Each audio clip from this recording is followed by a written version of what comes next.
तेलंगाना के साइबराबाद पुलिस ने गाड़ी सवारों पर जोर दे दिया कि वो दिन हो या रात या फिर ट्रैफिक हो या ना हो, तमाम सूरतों में ट्रैफिक सिग्नल्स पर अमल करें।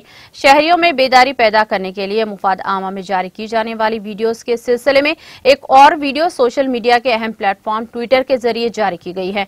इस 30 सेकंड की वीडियो में ट्रैफिक पुलिस साइबराबाद ने मुख्तलिफ मौक़ों पर ट्रैफिक सिग्नल्स की खिलाफ वर्जी करते हुए हादसात की निशानदही की है। ये हादसा सड़कों पर लगाए गए सीसीटीवी कैमरों में कैद हो गए।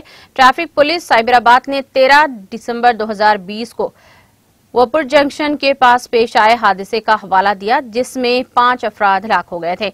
यह हादसा रात के वक्त सिग्नल के खिलाफ वर्जी की वजह से पेश आया था। 5 जनवरी 2021 को राजेंद्र नगर इलाके में भी रात में सिग्नल की खिलाफ वर्जी पर एक हादसा पेश आया था, जिसमें एक शख्स हलाक हो गया था।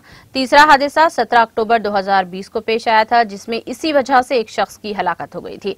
वीडियो के आखिर में कहा गया है कि ट्रैफिक सिग्नल की खिलाफ वर्जी करने पर 6 माह की जेल की सजा, 1000 रुपये जुर्माना हो सकता है।